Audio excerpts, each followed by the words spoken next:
أعوذ بالله السميع العليم من الشيطان الرجيم. بسم الله الرحمن الرحيم. الحمد لله رب العالمين، وبه نستعين على أمور الدين والدنيا، وأصلي وأسلم على حبيبنا ونبينا محمد وعلى آله وأصحابه ومن نهج بنهجه واستنى بسنته ودعا بدعوته إلى أن يرث الله الأرض ومن عليها. أيها الأحبة، فسلام الله عليكم ورحمته وبركاته. ولا ليال إلهي ومهلا سبحانه وتعالى ربك إنه سورة قليي إن المركلة هوذا أن سقوص الله بنو أن كوكولنو وولكن أحمد جوهري بلال أو إذن كسو قدبنا يا عرق إنجليز كمقالة لندن حرونتا تي في كان عالمي سومالي كيبل سان نوغا براتين همين كستو جمعها برنامج كي كبعينتا qoyska ama familiga ama lamaanaha oo aan idinku soo gudbinaynay hay-adda Happy Marriage Academy. walaalayaal soo dhawaada mar kale, mar labaad iyo mar saddexaadba. ilaaha subxaanahu wa tacaala noo suurtageliyey inaan haddana caawa idinla kulanno idinka oo nabad qaba qaarkiin. inta aan nabadda haysana ilaahay waxaan uga baryayaa subxaanahu wa tacaala inuu nabad degdega siiyo caalamka muslimiinta, gaar ahaan inta ku dhibaataysan iyo caalamka kaleba. ilaahay subxaanahu wa tacaala inuu nabadgeliyo iyo ammaan iyo fiicni iyo wanaag ilaahay inuu siiyo subxaanahu wa tacaala. intiina kalena aad baan ugu faraxsannahay in aan idinla kulanno. caawa waa hameen jumco ah walaalayaal. sidaad nooga barateen waxaa ag fadhida insha allahu tacaala maclimadeena barakaysan hiba cumar geelle insha allah. waxaan rajaynayaa insha allahu tacaala bal caawa inaan daqiiqadaha soo socda aan ka faa'iidaysano. qeybta hore waxaan rabnaa inaan wax idinla wadaagno. qeybta labaadna waxaan rajaynayaa in aad idinku wax nala wadaagi doontiin haddii la yidhaahdo telefoonada marka la idin furo. sideedaba waxaan inta badan aan ka hadalnaa oo aan ka sheekaynaa oo aan ka warannaa sideen u heli lahayn qoys wanaagsan, lamaane qurux badan oo isfahmay, oo qalbigoodu iyo ruuxdoodu ay ku xidhan tahay rabbigii abuuray subxaanahu wa tacaala, oo ku haminaya markaa in ay soo saaraan ilmo barakaysan oo xambaarsan risaalo, mission iyo maaragtay message bulshada iyo ummadda ay dhex joogaan u gudbinaya oo soo gaarsiinaya. walaalayaal, waxaad ka warqabtiin oo idila ogtihiin insha allahu tacaala barta internetka Facebook iyo Twitter iyo maaragtay qaababka bulshooyinka ay u wada xidhiidhaan aan idinkaga wargelinaa mar walba. hay-adda Happy Marriage Academy waxyaabaha ay idiin soo gudbiso ama ay rabto inay idinla wadaagto. khamiistii jimcihii lasoo dhaafay xaflad ayaan ku qabanay magaalada London. waa qaarkiin waad ka warqabtiin oo waad aragteen. waxaan anigii hibaba aan idinka soo hawada idiin soo marinaynaa mahadnaq intii xooggooda gelisay, intii nala qaban qaabisay, intii ka soo qayb gashay, intii qiimaysay, intii ka faa'iidaysatay. dhammaantiin rag iyo dumar waxaan idin leenahay, dhalinyaro iyo waayeel, waxaan idin leenahay jazaakum allahu khayran. wanaagga ummadeenna aan la rabno ayaad maaragtay idinkuna aad rabtiin. jazaakum allahu khayran. halkan baan uga soo mahadnaqaynaa dhammaan dadkii runtii suurtageliyey, alla ka soko subxaana wa tacaala dadkii suurtageliyey. waxaan rajaynayaa TV-ga Somali Cable inuu qeyb libaax ka qaatay. waad daawan doontiin barnaamijka insha allahu tacaala. dadka martida noogu aha dad aad u qiimo badan, hadalladoodii iyo wanaaggii ay walaalihii yimid ay la wadaageen hawada ayaan idiin soo marin doonaa. caawa waxaan joognaa hameen cusub, hameen jimce, ama jimcihii uu sii dhammaanaya aan idhaahdo, maadaama galbeed joogno. sideenna islaamka marka loo fiiriyo jimcihii waa dhammaaday, waxaan u galaynaa maxaan ku dhahday maalin sabti ayaa maaragtay bilaami doonta. muslimiin baan nahay, diinka islaamkeen ku abtirsanayno sanad ayuu leeyahay. sanadkii cusbaa kii hore wuu dhammaaday, bishii Dilxija way dhamaatay. waxaa inoo bilaamatay bil cusub oo la yidhaahdo Muharram. bisha cusub waxaa ku jirta 10keeda maalinta 10aad iyo maalinta taasucada in la soomo nebigu sal allahu alay wasalam uu inoo jideeyey ku baraarugsanaada insha allahu tacaala.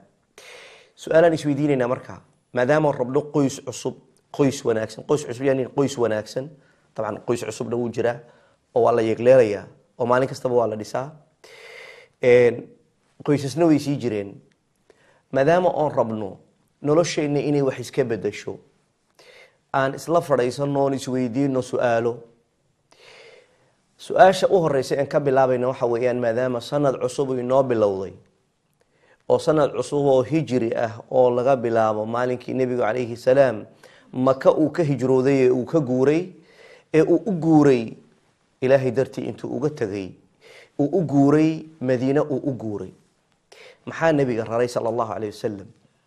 nebigu makuu la hadlaya, wuxuu leeyahay makoy waan ku jecelahay, dhulka kaleo dhan waan kaa jeclahay, laakiin ma aan rabin meel kale inaan kugu bedasho oo aan kaa tago, ehelkaa iyo dadka ayaa iga kaa saaray buu ley nebi sal lla alay wasalam.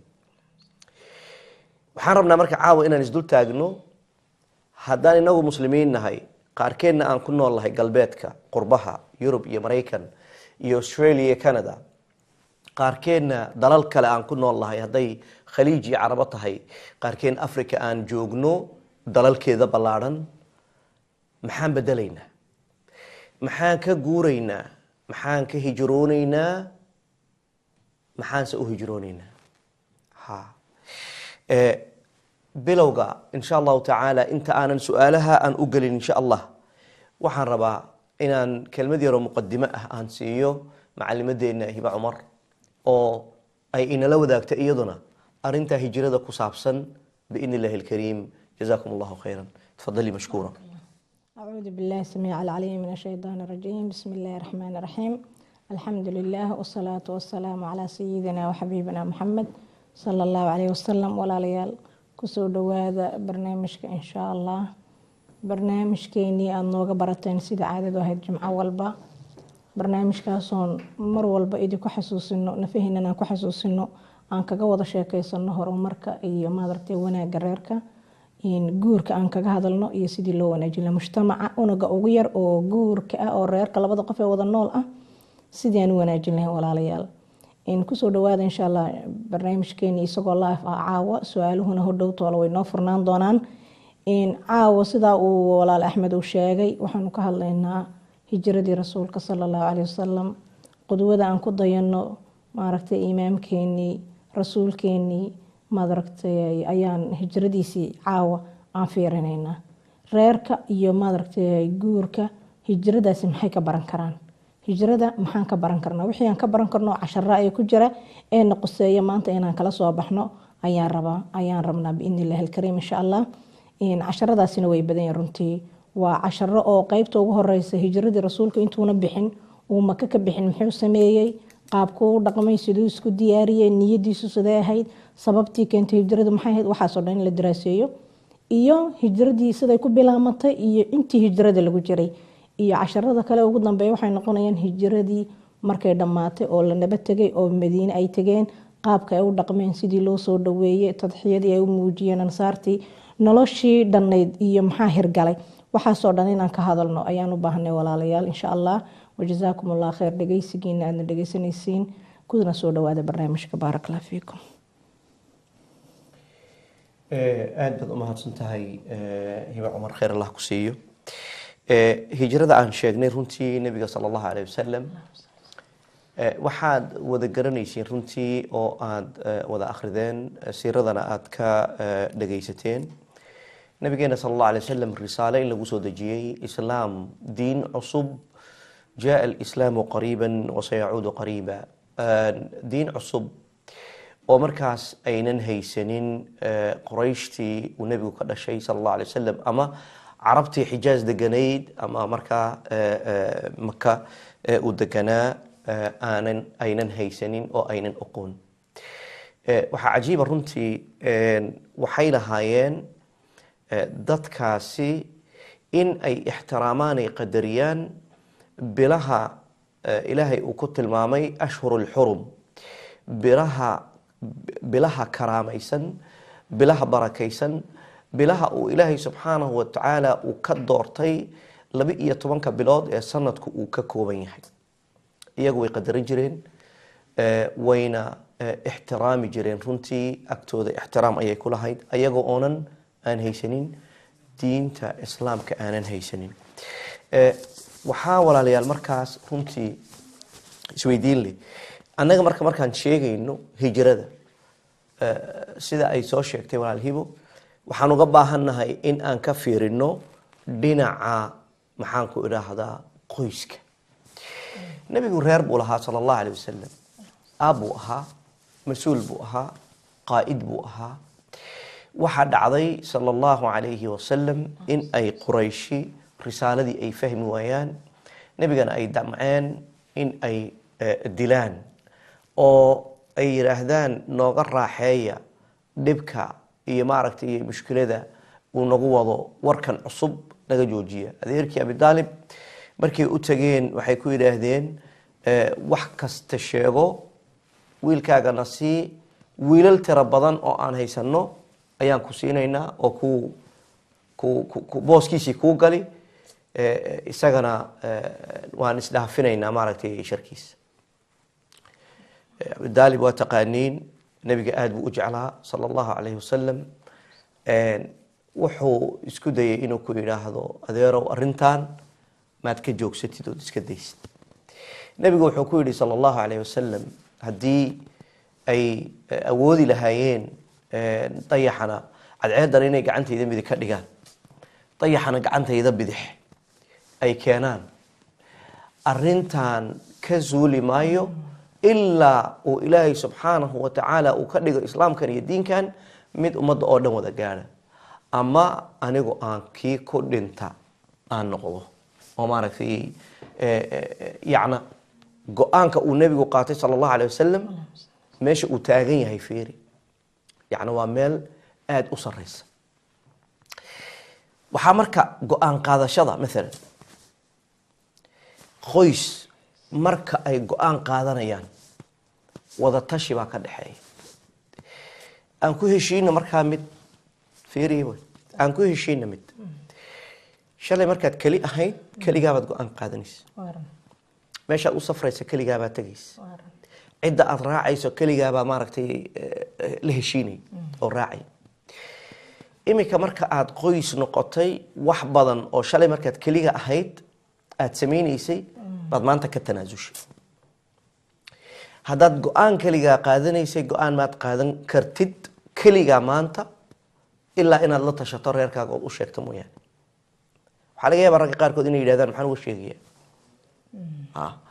annaga marka waxaan rabnaa ikhwaani wa akhawaati, khayr allah idin siiyo, inaan tusaale ka dhigano nabigeena sallallahu alayhi wasallam. role modelka aan haysano oo aan sunnadiisii raacayno waa nabigeena sallallahu alayhi wasallam.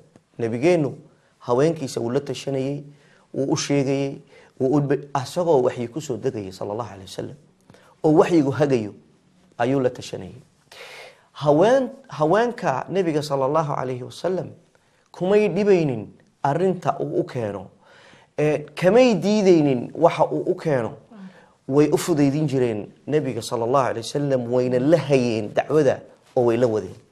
waad garan kartiin booska ay ugu jireen nabiga sallallahu alayhi wasallam ummahatul mu'miniin. waa leela fahmaan rajaynaya insha Allah. qodobka cajiibka ah waxa weeyaan fa idaa cazamta fatawakkal cala Allah. go-aan haddaad qaadato ilaahay tala saarta subxaanahu wa tacaala. kalsoonida rabbi inaad ku kalsoonaatana wax weyn ayay gurigaaga ka taraysaa iyo risaalada iyo mishinka aad wado. waxaan rajaynayaa in ay nala wadaagto hibana qodobada aan ka faa'iideyno hijrada annaga oo qoys ah, annaga oo rabna inaan qoys samayno, annaga oo soo samaynay qoys laakiin ay dhici karto ku kale in lagu daro, ama maya kii hore ay suurtoobi weyday ku cusub in la sameeyo. waxay u baahan tahay inaan casharadii aan casharo ka qaadano nolosha. insha Allah jazakallahu khair. axmed oo waxaan ku sheegayaa waxa weeyaan oon walaalahan la qaybtamaya in casharadu ay fara badan yihiin laga qaadanay rasuulka Ilaahay sallallahu alayhi wasallam. Ilaahay rasuulkiisii buu ahaa khayrul ummah ayuu ahaa khalqullah, wuxuu Ilaahay abuuro dhan axadka ugu khayr badan ayuu ahaa. marka Ilaahay uu awooday rasuulkiisii inuu si dhib yar uu ka qaado mako uu madiine ku geeyo laakiin shidada ay mareen rasuulku sallallahu alayhi wasallam iyo saaxiibkii abubakar sidiiq ay mareen waxa weeyaan aad bay u fara badneed waxaasoo dhan waxay u marayeen in nolosha ay wax naga baraan inaan anaku cashar ka qaadano casharka ugu horeeya 4 baan ku soo ururinaynaa insha Allah waxa weeyaan oo 4tuba si toos ah u quseeyo familiga iyo guurka iyo reerka iyo labada qof ee wada nool to ugu horeysa waad soo sheegto waa niyadii waa qaraar qaadashadii waa ma aragtay in hamigaas uu dadka uu galo iyo waxay rabaan marka niyadii baa ugu horeysa amal kasto la sameeyana niyada ugu horeysa inama al-a'malu binniyat amalada waxa lagu miisaamaa niyadooda marka runtii markii nabigu haajiray alayhi salaam uu ka baxayay Makka intuu ka tago uu tagayay Madiino waxa weeyaan arin aad u adag bahayd aad u adag oon fududeyn marka arinkaas aadka u adag umuusan sameyn naftiisa inuu ku badbaadiyo wuxuu u sameeyay inuu diinka iyo risaalada iyo iimaanka inuu ku badbaadiyo ummadda anaku nagu badbaadina rasuulka Ilaahay sallallahu alayhi wasallam sida diintani dhib yaraan ay noogu soo gaadhay baan arkaynaa laakiin dibtii loo soo maray waxay hijrada kamid ah walaalayaal marka maxay hayday waxaan dhihi karnaa insha Allah nabigu wuxuu ka baxayay meel uu yaqaanay meel uu ku dhashay meel uu aamin ku ahaa inkastoo dibtu ay ku badatay markii dambe laakiin meel uu ku soo barbaaray oo noloshiisa dhan uu ku soo qaatay ayuu ka haajiray wuxuu tagay meel uu na garanayn masaafo loo soconayo uu na garanayn rasuulka Ilaahay ay fogeed 3 bari ayay sii socdeen rasuulkii Abubakar Sidiiq waxa weeyaan in nolol cusub ayay tagayeen dad cusub ay u tagayeen caadad cusub ay u tagayeen waxa soo dhan wax ku cusub ayay ahayd in heer Makka oo markii Madiina aadayeen marka qofku uma babac dhici karo oo maartay uma jilib dhigi karo inuu noloshiisi iyo meeshuu deganaa inuu ka guuro uu u guuro wuxuuna garaneyn inuu u guuro illa waxa ku qasban baan oran karnaa wax aad u culus waxa aad ka u culusna waxa ugu weyn oo naftaada ka muhiimsan iimaankaaga ayaa ka muhiimsan oo iimaan ayaa la cararaa runtii annagu waanu soo wada haajirnay dadkeena Yurub jooga dad soo wada haajiraan nahay laakiin mayna noqon walaalayaal hijradii saxda ahayd mayna soo haajirin runtii laakiin waxa loo baahan yahay in casharada aan ka qaadano hijrada on kadib aan isa saxano oo nabiga Ilaahay ka faa'iideysano alayhi salaam insha Allah waxa weeyaan walaalayaal markuu qofku hijroonayo wuxuu u hijroonayo waxa weeyaan uu u socdo inuu nolol ka wanaagsan tuu ku jiro inuu maartay uu galo ayuu u socdaa marka noloshaas uu socdo wuxuu rabaa meesha uu tagayo inuu midho fiican ka soo saaro inuu wax badan ka qaban karo laana wuxuu dareemay meesha uu joogo inay diiq ku tahay markaad single ka tahay eed ka baxaysiin single-nimada eed reer noqonaysid waxaad aaminsan tahay in adiga iyo qofka aad nolosha la saaxiibtay aad wax badan wada qaban kartaan ood kaliya aanad qabanin mafhuumka saxduna waa taas in laba qof waxay qabanayaan waxa la ogyahay inuu qof kaliya qaban karin marka inaan aamino markaan guursanayno aan reer samaynayno inaan aamino in aan hawl badan oo productive aan noqonayno dad wax soo saar leh aan noqonayno oon kolka hore ka fiicnaanayno oo nolol wanaagsan aan samaynayno oo raad fiican ummadda aan ku yeelanayno oo mujtamaca aan waxaan u qaban jirnay wax ka badan aan u qabanayno walaalayaal taas baa niyada ugu horeysa talabaad ee casharka ku soo xigta waxa weeyaan in planki in la isku diyaariyo marka plankan ka hadli doono insha Allah khayr Allah ku siiyo hibo waa sidaad sheegtay runtii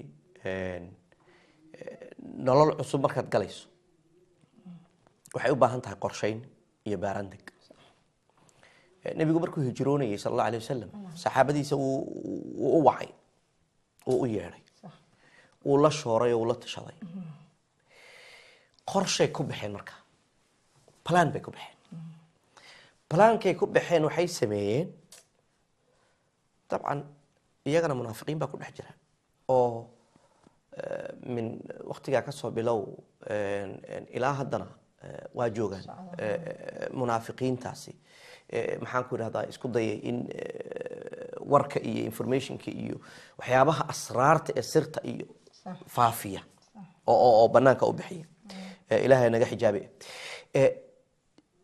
وحا لغا شيكيستay oo laga yacna la odorosay dariiqa ay sii marayaan maxay kula kulmi doonaan hameenka markay baxayaan siday u baxayaan maxay sahay qaadanayaan fiiriya xataa gabdhuhu way ka qayb qaateen safarka hijrada nebiga calayhi salaam iyo abubakar ay baxayeen gabdhuhu door weyn bay kula hayeen oo cajiib ah oo runtii loo baahan yahay in icaadatu nadar lagu sameeyo yani in revision dib loogu laabmo oo gabdhuhu ay fiiriyaan runtii ragguna ay fiiriyaan doorkay ka qaateen gabdhuhu risaaladaas iyo hijrada meel fiican baad ka soo qabatayba dhalinyaro markaad tahay eed ka guurayso dhalinyarnimadii baaraandeg bay kaaga baahan tahay iyo balaanka marka nin la arko wiilka iyo gabadhuba qofba balaan buu haystaa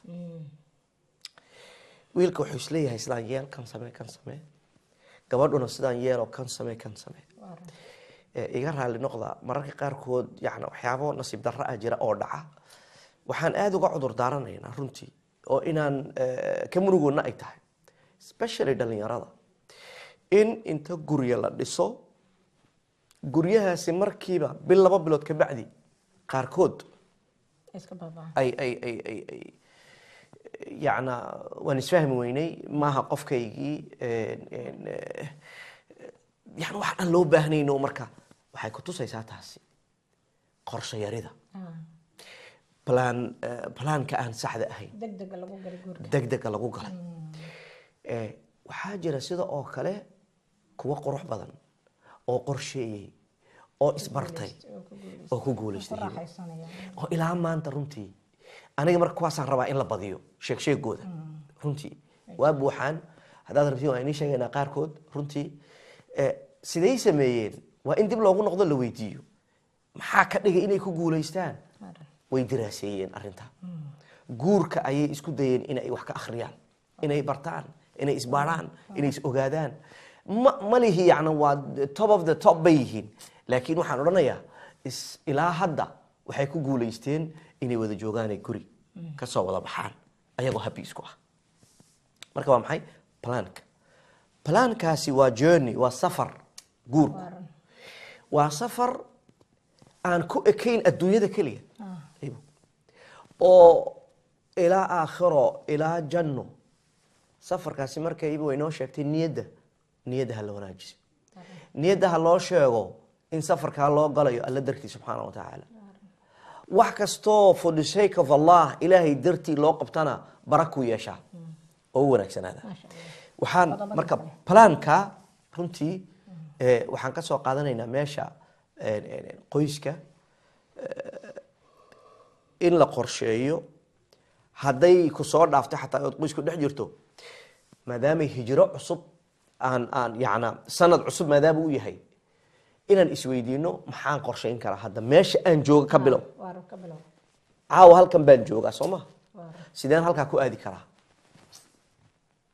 5 sane soo socota hadduu ilaahay i qoro halkeen joogi karaa qoyskayga sideen qurxin karaa xaaskayga sideen u fahmi karaa ninkayga sideen u soo dhawaysan karaa halkii ay u ekayd in la kala cararayo ama in la isku xanaaqsan yahay ama in dagaal yani xafladii ameenka dhaweyd mustafa cali yuusuf sheekh mustafe ayaa yidhi waxaad moodaa mararka qaarkood in marka guurka la galo guurka marka la diyaarinayo waa la isku macaan yahay laakiin guurka marka la galo inuu dagaal bilowdo marka inaan laga dhigin inuu dagaal bilowdo in laga dhigo farxaddii honeymoonka iyo shahrul casalkii iyo in la daa'imiyo sidee loo daa'imin karaa waxaan ku baranaa casharada oon ku qaadanaa waa techniques iyo skills bay u baahan tahay in lagu daa'imiyo fadali waqti marka hadda labaan soo sheegnay waxaan soo sheegnay in maad aragtay in niyadda la hagaajiyo oo niyad fiican lagu garo guurka waxaan idhi waa qorshahaaga ugu weyn weeyaan guurku insha allah marka maxay ahayd qorshahaaga ugu weyn inaad waqti siisid ood ka fikirtid ayaa loo baahan yahay niyaddan aad hagaajisid plan aad samaysid insha allah okay aad baad mahadsantahay hibo intaan labada qodob ee kale u gelin telefoon baa soo galay insha allahu tacaala asalaamu calaykum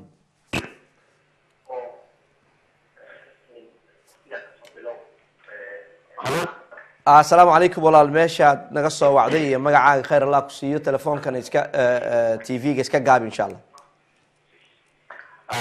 waxaan ka soo wacay Columbus oo Mareykanka ah. Columbus magacayguna waxa weeye Cabdi Maxamuud. Cabdi oo soo dhawow walaalkay Cabdi Maxamuud soo dhawow khayr allah ku siiyo. waa dhawaad walaal waa macsuudan.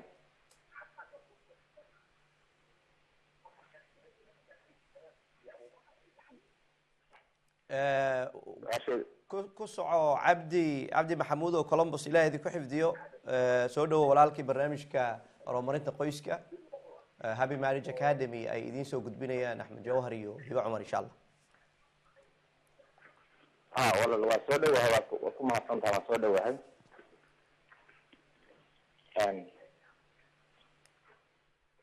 waxaan rabaa hal su'aal iyo inaan talo yar inaan ku darsado iyo hal su'aal. haye fadal walaalkii ku soco akhi. su-aashu waxa weeyaan waxaan weydiin lahaa walaalkay iyo walaashay barnaamijyadooda muddo internetkana waan kala socday waana aad baan ugu faraxsanahay. markaa su-aashaan weydiinaya waxa weeyaan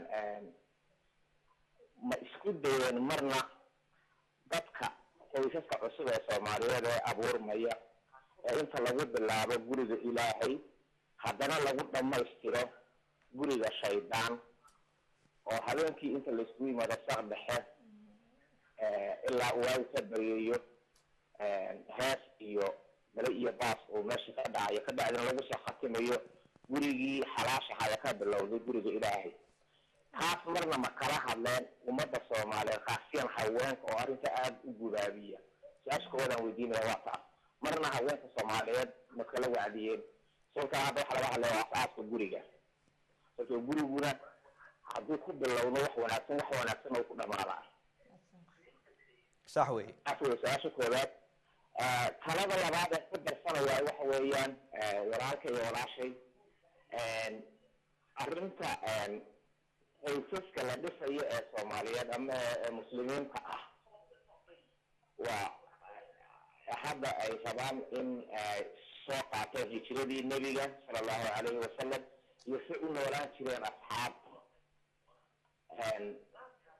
waa arrin aad u wanaagsan in lagu daydo marka soomaha doona culimada iyo dadka waxgaradkii in hadda westernka markaynu nimid London iyo Mareykanka iyo Yurub waa isku wada mid iyo Canada sida haweenku ay fikirka la yiraahdo ama this is America ama this is England taas oo ideologiyad aan jirin meel ay ku dambayso meel ka timid la garanaynin. marka soomaha doonaan iyagana in lagu daro in laga tago ficilkaas aan wanaagsanayn ee haweenku aaminsan yihiin. waa taladaas iyo su-aashaas waxaan dhiibanaya. walaalkii aad baad u mahadsan tahay Cabdi Maxamuud oo naga soo wacay dalka Mareykanka gaar ahaan magaalada Columbus. walaalkii aad baad u mahadsantahay jazakallahu khayran. laba su'aalood su'aal iyo talo ay isugu jirtay waxaan rajaynayaa insha Allah taala mid hore dabcan waan hadda ka horna waan soo bandhignay oo waan ka hadalnay waxaan sheegnay in ay aad u qurux badan tahay aroosyada marka la sameeyo gurigii lagu bilaabay ee lagu dhisay ee lagu yagleelay ee lagu taagay aayado quraana in aynan qurux badnayn fiicnayn sunna ahayn wax asal iyo maxaan ku dhahdaa dhaqan midna toona aanu leenahayna aynan ahayn in lagu gabagabeeyo lagu dhameystiro hameenkii saqdii dhexe in uu noqdo wax aan fiicnayn in laga dhex sameeyo isbedelku waxa la yiraahdaa ma soo booda hal mar waa sida caafimaadka oo kale uu soo yara maaragtay waa sida wuxuu isbedelku u dhigmaa dhismaha marka wax la dhisayo iyo marka wax la burburinayo waa kala fudud in wax la dhisayo ma fududa in wax la burburiyo way aad bay u fududahay waan sheegnay walaalkay khayr allah ku siiyo waa arrin aad u muhiima walaalahana waan la wadaagaynaa runtii mar walba hadday haween tahay iyo hadday rag tahayba labaduna ma kala maarmaan ogaada haween iyo rag ma kala maarmaan go-aankana way wada leeyihiin haba ku madax adeegaan mararka qaarkood raggu hadday doonaan ama dumarku ha ku madax adeegaan haweenku laakiin waxaan soo jeedinaynaa annagu runtii oo aan rabno qoysaska soomaaliyeed galbeed iyo qurbo ku nool iyo dhulkeeniba hadday doonaan aroos iyo guri la dhisayo in wax khayra lagu dhiso oo lagu taago hooyo kastina waxay jeceshahay ilmaheedu wax fiican iyo meel fiican inuu tago aabba kastina waa sidaas hadday tahay marka waxa aad ugu jeceshahay samee saaxiibadaayayna ku mashquulinin waxaan ku darsanayaa anigu walaal waad mahadsantahay ilaahay khayr ku siiyo in qaabka aan guurka aan u sameeyno iyo waxaas oo dhan uu naga khaldan yahay maadaama uu naga khaldan yahayna maalin hore barnaamijkan waxaan ka sheegnay in aan ku celcelin doono mar walbana ka hadli doono uguna horeyn doono dadka waxaa sameeya inaanan ka qayb gelin aroosyada nagta dhexe la aadayo waxyaalaha fasaadka lagu sameynayo inaynan ka qayb gelin oon maaragtay ummadana uga wacdino uguna sheegno halkan shaashadana aan ka sheegno mar walba insha allah jazakallah khayr telefoon ayaa ku jira inta aan gelin telefoonka waxaan walaalaha u sheegi lahaa insha allah adoo raalli ah walaal yara sug waxaan u sheegi lahaa in ay muhiim tahay sunnada in la baro dadka annaga ayay nagu xidhan tahay sida walaalku uu soo sheegayna culummada iyo dadka caamada ee caamka aba waan ka codsanaynaa in arinta sunnada sida fiican in loo gudbiyo oo aanan la iskaga dhigin mararka qaarkood xujo iyo wax maaragtay la isku xukumayo laakiin nabigu sallallahu alayhi wasallam waxa uu jecel yahay uu jeclaa ummadiisa inuu gaarsiiyo salaamu calaykum walaal meesha naga soo wacday magacaaga nagana raali noqo insha allah وعليكم السلام ورحمة الله وبركاته والله نور محمد شيخ وكاف وعيو صوت أفريقيا دول ميادي تري نور محمد نور إلهي أكون نور محمد شيخ سودو ولالكي صوت أفريقيا الله يديكو حفظي ما شاء الله أمين وادي السلامة يا أخي مركور السلام عليكم ورحمة الله وبركاته هذه مامورة الله يسلمك الله يسلمك نور الحمد لله ما شاء الله إلهي أرطر برنامج كان أمد الصومالية سو جديد لسان ميزان كعصنات كإلهي هذه صاروا وحيابو بدن بانا كيف هني هذه أنا دليرة الصومالية يكون نقل وطن كان بعدما أنا دليرة اللي سو جديد برنامج كان إني خاتان كنا عمل فلان أوكي مركان سؤال كودير ربنا هذا الشيخ بارك الله فيكم إلهي البركة waxaan ahay wiil Soomaaliyeed oo hadda doonayo in uu aaso heer marka heerkor marka insha Allah waxay markaas aasaysin insha Allah ma si aad sheegtay qofka markii la dhisayo laakiin markii wax la dhiginayo way fududahay waa gartay marka waxaan doonayaa inay iga caawiso qaabkii aan u heli karo qof aan insha ku ii qalanto oo yaani wax la fahmi karno oo yaani aad wadooyinka inoo istiimisay wadooyinka lagu ridayo yaani sida aan ugu wanaagsan aan ku heli karno qof insha Allah oo aan nolosha isla qaybsano adoo mahadsan ma sha Allah aad baad u mahadsan tahay Nuur Maxamed Sheekh aad baan kaaga mahad celinayaa telefoonka noo soo dirtay all the way from South Africa وان ان شاء الله تعالى waxaan rajaynayaa nuur in aad nagala soo xidhiidho hadii uu yiraahdo bogga internetka ama facebooka happy marriage academy marka email noo soo dir insha Allah waxaan isku dayaynaa wixii talooyin iyo tusaaleyn wadaagno adiga iyo dhalinyarada inta badan waa la wadaagnaa marka hadii uu yiraahdo walaalahana sida ay caalamka maqlayaan dabcan waagi dhaweyd ee muqdisho aan tagay buug feerkii carwadii bandhiga buugaagta tagay dhalinyaro aad u tiro badan runtii wiilal iyo gabdhaba leh dad wax bartay ah jaamacadaha ku jiray aad muxtaramani ayaan kula soo kulmay runtii isweydiinayay su'aalahaas sideen u hela qof munaasab ah oo maxaan ku dhagayay nolosha aan la wadaago marka dhalinyarada marka waxaan kula talinaa runtii dhowr arrimood inay isku diyaariyaan mawduucan inay akhriyaan inay bartaan inay isku dayaan inay ogaadaan qofka ay rabaan nolosha inay la wadaagaan qof haddii uu wiil yahayna gabadhu siday u fikirtaa, siday u hadashaa, maxay jeceshahay. wiil hadduu yahayna gabadhu ay ogaato intaa in la eg. waxaa ka mid a runtii arrimaha koorsooyinka iyo casharada aan ku dhigno waxa jacaylka la yidhaahdo. waxaad moodaa dadku mararka qaarkood inay u haystaan wax iska fiction ama wax la iska sheego. wuxuu u baahan yahay in la barto sidee loo maintain garayn karaa, sidee loo ilaalin karaa, sidee loo wadi karaa. nabiga iimaanka wuxuu yidhi sal alla alay wasalam aliimaan yaziid wayanqus. waa cajiib. anaguna waxaan idin leenahay kalgacalka iyo jacaylku wuu ziyaadaa wuuna naaqusmaa. nabigu wuxuu ku tilmaamay sal alla alay wasalam muxuu ku naaqusaa, muxuu ku ziyaadaa iimaanka markii la yidhi cibaadada iyo camalka suuban uu ku ziyaadaa, macsiyada iyo dembigana uu ku naaqusmaa. annagana waxaan idin leenahay sidaasi leeg. waxaan anagu alufanay maaha, qur-aanka iyo sunnada iyo xadiiska nebiga ayay ku jirtaa sal alla alay wasalam.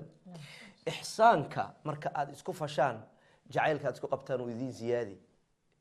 haddaad isdhibtaan ood isxumaysaanna kalgacalka iyo jacaylka aad isku qabtaan hoos buu u dhici, waana iskarahaysa. maasha allah.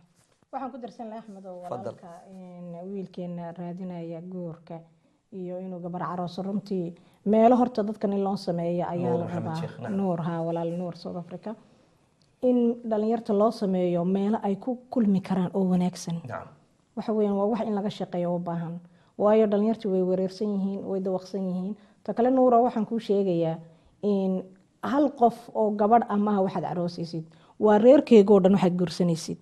marka waxaad raadsataa reero fiican, dad wanaagsan oo hooyii aabba wanaagsan raadi. ma garata haddii aad gabadh la kulantidna reerkooga iska fiiri, fahmiyigooga ay kasoo dhex baxayso iska fiiri, laana raad weyn bay ku yeelan doonaa noloshaada. marka in insha allah dhalinyartana lagu gargaaro inay meelo wanaagsan ku kulmaan waa wax wanaagsan oo runtii anagu aan ku fikirno mar walba. ilaahayna ha fudaydiyo runtii, laakiin waa qorshe aad u weyn in la galana u baahan. khayr allah siiyo hibe cumar. arrintaas waa arrin muhiim runtii. walaalaha dadka mas-uuliyiinta, maamulayaasha, hantiilayaasha, dadka wax haysta, runtii baaq baan u diraynaa oo aan leenahay ha loo sameeyo dhalinyarada meelo ay ku kulmaan, weliba usluub islaami ah oo la qurxiyey oo wanaagsan oo aan xidhxidhnayn oo aan adkayn oo cidhiidhi aan gelilaynin in loo sameeyo. telefon ayaa ku jira insha allahu tacaala. waqtiga aad buu noogu kooban yahay, nala dadaala insha allah. asalaamu calaykum walaal, meeshaad naga soo wacday iyo magacaaga. khayr allah ku sii. وعليكم السلام ورحمة الله. magacaygu waa cabdinaasir, waxaan joogaa Swiss. cabdullaahi xagee joogtaa? Switzerland. ilaahay idinku xifdiyo. xageed ka joogtaa? waxaan ka joogaa magaalada la yiraahdo Lausanne. waxaan rabay inaan barnaamijka ka qayb galo. haye fadal kusoo dhawo cabdullaahi. khayr allah ku siiyo. ma hadda barnaamijka caadiga toos maa ku jirnaa? ha toos baad ugu jirtaa, toos. nacam. okay. barnaamijka Soomaaliya ninkan hadda ka baxayo ruu soo celiyo rabaa. ha kan guurka wey. waxaan u malaynaya cabdullaahi inuu ka baxay. waxaan sii labadii qodob ee inoo dhinay, laba qodob oo aad muhiim u ah baa noo dhiman. labada qodob niyadii iyo markaan kasoo gudubno iyo diyaarintii markaan kasoo gudubno waxaa loo imanaya tawakulki ilaahay in la tala saarto. tala saarashada ilaahayna waxa weeyaan waxaad moodaa marmar inaan dadaalkeeni iyo awoodeeni uun aan ku mashquulno, aan iska yar fudaydsano tawakalka oo ilaahay tala saarashadiisa inaan iska ilowno. qof walba muslima iyo qof walba muumina waxaa laga rabaa in uu la yimaado insha allah wasiilo kasta iyo wado kasta inuu maro, inuu hadafkiisa uu xaqiijiyo. laakiin aakhirka markuu camalkiisa soo diyaarsado isa soo diyaariyo inuu ilaahay tala saarto. nabiga ilaahay buu tala saartay, wadada uu marayay iyo wixii walba markuu diyaarsaday ilaahay ayuu tala saartay walaalayaal. marka insha allah hadafkaaga iyo qaayahaaga nolosha ilaahay unbaa kuu xaqiijin kara. marka la imow dadaalkii, ducadiina ku dar. faidaa cazamta fatawakal cala allah ayuu maadaragtay ilaahay yidhi. waxa weeyaan inaan caziimo la nimaadno, dadaal la nimaadno, aan ilaahayna aan tala saarano. xaalad walboo lagu jirana aynaan ka cararin challenge-ka iyo dhibaatada iyo xal inaan raadino, inaynaan ka cararin, laakiin in aan ku dadaalno inaan xal helno. mar walba xal inaan helno, inaan ku dadaalno. waxaa kaloo loo baahan yahay oo casharkaa saddexaad axmed oo laga faa'iideysanaya inaan yeelano balance, inaan yeelano camalkii dadaalkii iyo shaqadii iyo tala saarashadii ilaahay inay isbarbar socdaan ay marnaba kala harin oo dhinac aan loo dheelin ma garatay marka inaan iska caajisin oo na fariisan oo ilaahay un mar walba aad tala saaratid oo camalkaagiina uu yar yahay dadaalkaagiina uu yar yahay waxaa la yiraahdaa hiboy kaama gooy hadalkaaga macaani tawakkul iyo tawaakul saasay kala tahay inaad tiraahdo ilaahay baan tala saaranayaa deetana aad iska fadhiisato nin baa halow lahaa hasha miyaan xidhaa buu yidhi mise sideedaan uga tagaa ilahay baan tala saarta wuxuu ku yidhi nebiga calay salaam xir caqilhaa uma tawakal cala allah xadhigeeda ku xir ilaahayna tala saaro runtii arrintaas waa arrin muhiima noloshu inay u baahan tahay balance waxaan waktigii oo aada inoo haya daraaddeed oo aada usoo kooban insha allahu tacaala ma dhammayn karno oo dee wakti yaroo kooban saacad gudaheed kuma dhammayn karno waa wax aada u ballaaran hiboy qodobkii ugu dambeeyey intaanan u gudbin qodobka ka horeeya imika ku jirnay baan yar dhamaystiray qodobkaas wuxuu keensanayaa axmedow in labada qof ay isla nool ay training qaataan ay wax akhristaan ay wax isla bartaan ay wada sheekaystaan ay la yimaadaan wasiilo kasta oo reerkooga ku badbaadi lahaa ilaahayna ay tala saartaan marka waxa weeyaan sacaaday ku noolaanayaan raaxay ku noolaanayaan barakay helayaan marka wadadii sunnaha ay saxda ah ee rasuulka ilaahay uu maray markaan marno waxa weeyaan in aan maad aragtay wax walba aan la nimaadno oo dadaalkeena oo awoodeena kadibna aan ilaahay tala saarano in aan nafteena xisaabino oon aad iskugu noqon habeen walba la xisaabiyo reerka maxaa ka naaqusmay maxaa ku soo ziyaaday taasi waxa weeyaan dhinacii horumarkii reerka oo qodobka saddexaad ee laga faa'iideysanayay rasuulka ilaahay sallallahu alayhi wasallam ta ugu dambaysa oo ugu muhiimsan runtii oo anigu aad iyo aad aan u jeclaystay waxa weeyaan aan ku soo koobino casharadu way badan yihiin waa cadaaladda nabiga ilaahay alayhi salaam mar alla markuu hijrooday muxuu sameeyay Ali ibn Abi Talib la dardaarmay wuxuu kula dardaarmay ammaanadii uu ummadda u hayay inuu cali bixiyo oo dadkii ahalka u ahaa inuu siiyo waxa weeye nabiga ilaahay maka ayaa lagu dhibay dadkii dhibayay baa wax ku ammaansaday dadkii caayay ee dhibayay ee nafta ka qabtay baa nabiga ilaahay xoolahoogii u keensanaya oo uu hayaa marka muxuu sameeyay uu kala dardaarmay cali inuu qof walba wixiisa loo celiyo annagu walaalayaal waxa weeyaan qofka noogu xun oo cadowgeena ugu xun haddii aan isqabano maaha inaan cadaaladda ka tagno bal ka waran qofkii aada la nooleed noloshaada iyo naftaada aad ku aamintay marka waxa weyn in la kala aargoosta maaha reerku meeshii lagu kala aargoosanayay maaha meeshii qof walba awoodiisa uu qofka kale ku tusayay maaha meeshii xoog la isku sheeganayay maaha meeshii awood la isku sheeganayay maaha waxa weeyaan waa cadaalad meeshii cadaaladda lagu gudbinayo weeyaan addoomo ilaahay inaan noqono oon ku sifowno wanaag aan ku sifowno oon arada ilaahay khaliifa aan ka noqono oon ilaahay khaliifadiisa aan noqono ayaa la rabaa insha allah cadaaladana inaan laga tagin oo labada qof ee nool ay naftoodana ay ku cadaalad faraan ummadana ay u cadaalad faraan biidnillahi alkariim insha allah intaasaan kusoo koobsanay wajazaakum allah khayr waa casharada aan ka faa'iideysanayno hijrada 4 cashar baan soo sheegnay waa niyadii oo la wanaajiyo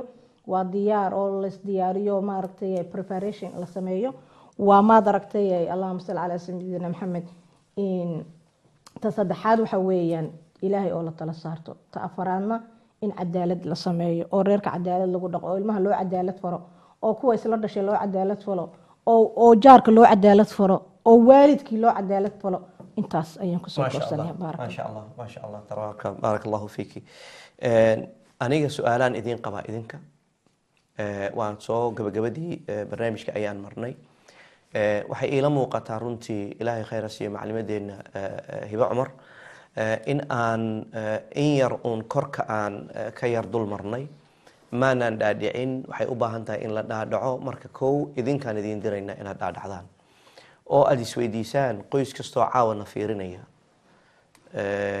walaalka iyo walaasha na fiirinaysa haddana arkaya ayaa waxaan ku leeyahay inaad dhaadhacdo ood isweydiiso hijrada maxaad ka faa'iiday qoyskaaga maxaa ka saameynaya oo aad ka faa'iideysa kow nabiga sallallahu alayhi wasallam wuu guuray oo wuu safray oo wuu hijrooday meel buu ka tagay meel kale u aaday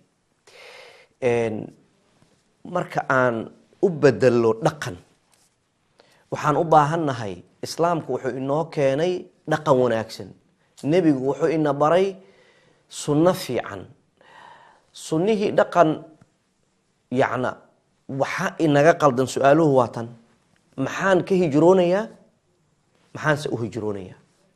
kow isku noq. marka muraayad intaad hor joogsato waxaad istiraahdaa ood isweydiisaa, number 1 ilaahay ku abuuray ma ku xidhan tahay? number 2 gurigan aad hadda ama dhisayso ee aad ku talagalaysa inaad dhisto, sidii yarkii nuur uu ina soo weydiinayay, amaba aad dhistayeed ku dhex jirto, maxaad ka damacsan tahay oo qorshahaagu waa maxay? maxaad u dhisaysaa? dhistay muxuu gurigan u jiraa? risaaladiisu maxay tahay? dabacaaga isweydiiye, dhaqankaaga. idaa jaa'akum man tardawna diinahu wa khuluqah fazawijuuhu wuri nabi sal lla alay wasalam. ma tahay qof dabac wanaagsan? waxaa la isku nacaa, la iskuna jeclaadaa dhaqanka. walaalayaalo, ka bilow hadalka, ku xijisi maya cafwan, waxaad ka bilowdaa fikirka.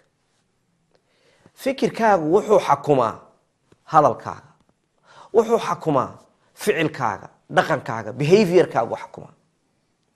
behaviorkaagu wuxuu bedelmi markaad qaabkaad u fikirayso.